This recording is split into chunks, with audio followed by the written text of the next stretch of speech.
Hi friends, അസ്സാം വലൈക്കും. Welcome back to my channel Thahees bake world. ഞാനിവിടെ വന്നിട്ടുള്ളത് നല്ലൊരു ഉഴുന്ന് വടൻ്റെ റെസിപ്പിയുമായിട്ടാണ്. പുറംഭാഗമൊക്കെ നല്ല മൊരിഞ്ഞ് അകത്ത് നല്ല സോഫ്റ്റ് ആയിട്ടുള്ള ഉഴുന്ന് വട എങ്ങനെ ഉണ്ടാക്കിയെടുക്കാമെന്ന് നോക്കാം. പലർക്കും ഉള്ളൊരു പ്രശ്നമാണ് ഉഴുന്ന് വട ഉണ്ടാക്കിയാൽ അതിൻ്റെ ഭാഗം ഹാർഡായി പോകാം. അപ്പം കഴിക്കുമ്പോൾ അത്ര ഒരു ടേസ്റ്റായി തോന്നില്ല. അപ്പോൾ അങ്ങനെ നല്ല സോഫ്റ്റായിട്ട് ഉണ്ടാക്കിയെടുക്കാമെന്ന് നോക്കാം. അതിനായിട്ടൊരു ട്രിക്ക് ഞാനിവിടെ ഉപയോഗിക്കുന്നുണ്ട്. അത് യൂസ് ചെയ്യുകയാണെങ്കിൽ 100% നിങ്ങൾക്ക് നല്ല പെർഫെക്റ്റ് ആയിട്ടുള്ള ഉഴുന്ന് വട ഉണ്ടാക്കിയെടുക്കാൻ പറ്റും. പിന്നെ എങ്ങനെയാണെന്ന് നോക്കാം. അതിനായിട്ട് ഞാനിവിടെ 2 കപ്പ് ഉഴുന്ന് 6 മണിക്കൂർ വെള്ളത്തിലിട്ട് വെച്ചതാണ്. നന്നായിട്ട് വാഷ് ചെയ്തെടുത്തിട്ടുണ്ട്. അതിനായിട്ട് ഒരു മിക്സിയുടെ ജാറിലേക്ക് ഇത് കുറച്ചായി ഇട്ട് കൊടുത്ത് നന്നായിട്ട് ഇതൊന്ന് അരച്ചെടുക്കും.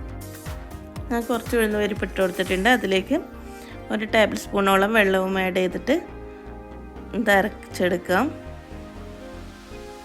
അപ്പോൾ 1 ടേബിൾ സ്പൂൺ വെള്ളം ആഡ് ചെയ്തപ്പോൾ നന്നായിട്ട് അങ്ങനെ അരഞ്ഞ് കിട്ടുന്നുണ്ടായിട്ടില്ല. അതുകൊണ്ട് തന്നെ കുറച്ചുകൂടി വെള്ളം ആഡ് ചെയ്ത് കൊടുക്കുന്നുണ്ട്. ഞാനിതിവിടെ നന്നായിട്ട് അരച്ചെടുത്തിട്ടുണ്ട്. ഇനി ഇതൊരു ബൗളിലേക്ക് മാറ്റാം. അങ്ങനെ ബാക്കിയുള്ളത് കൂടി നന്നായിട്ട് അരച്ചെടുക്കാം. ഞാനിവിടെ എല്ലാം അരച്ചെടുത്തിട്ടുണ്ട്. ഇനിയാണ് ഞാൻ നേരത്തെ പറഞ്ഞിട്ടുള്ള ട്രിക്സ് ഉപയോഗിക്കേണ്ടത്. ഇത് തന്നെയാണ് എഗ് ബീറ്റർ വെച്ച് നന്നായിട്ട് ഈ മാവൊന്ന് ബീറ്റ് ചെയ്തെടുക്കാം. ഇങ്ങനെ ബീറ്റ് ചെയ്യുമ്പോൾ ഇതിന് ഒരു 5 മിനിറ്റൊക്കെ ഒന്ന് ഇത് ബീറ്റ് ചെയ്ത് കൊടുക്കുമ്പോൾ ഇതിൻ്റെ വോളി ഇങ്ങനെ കൂടി വരുന്നതായിട്ട് കാണാം. അപ്പോൾ നല്ലൊരു എയറി ആയിട്ടുള്ള ഒരു മാവ് കിട്ടും. അപ്പോൾ അത് വെച്ച് ഉഴുന്ന് വട ഉണ്ടാക്കുകയാണെങ്കിൽ നല്ല ഉള്ളിലൊക്കെ നല്ല സോഫ്റ്റായിട്ട് പുറത്ത് നല്ല ക്രിസ്പി ആയിട്ടുള്ള ഉഴുന്ന് വട നമുക്ക് ഉണ്ടാക്കിയെടുക്കാൻ പറ്റും. ഇത് ഉഴുന്ന് അരച്ച ഉടനെ തന്നെ ഇങ്ങനെ ബീറ്റ് ചെയ്ത് കൊടുത്ത് നമുക്ക് ഉഴുന്ന് വട ഉണ്ടാക്കിയെടുക്കാം. അങ്ങനെ റെസ്റ്റ് ചെയ്യാൻ വെക്കേണ്ട ആവശ്യമൊന്നുമില്ല. എന്നാൽ തന്നെ നല്ല ഉഴുന്ന് വട നമുക്ക് കിട്ടും. അപ്പോൾ ഇനി നന്നായിട്ട് ഇതൊന്ന് ബീറ്റ് ചെയ്തെടുക്കാം. ഇത് ബീറ്റ് ചെയ്തത് മതിയോ എന്ന് നോക്കാൻ വേണ്ടിയിട്ട് ഒരു ട്രിക്ക് ഉണ്ട്.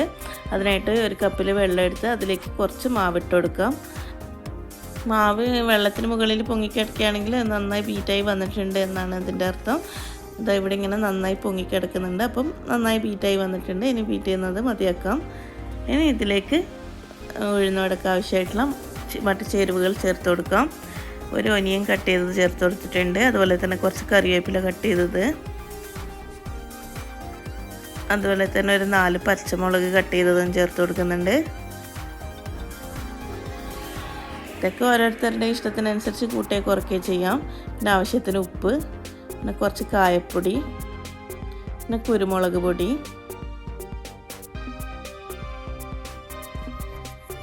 പിന്നെ കുറച്ച് സാമ്പാർ പൊടിയും കൂടി ചേർത്ത് കൊടുക്കുന്നുണ്ട്. അപ്പോൾ നല്ലൊരു ടേസ്റ്റ് കിട്ടും ഉഴുന്ന് വടക്ക്. നന്നായിട്ട് ഇതൊന്ന് മിക്സ് ചെയ്ത് കൊടുക്കാം.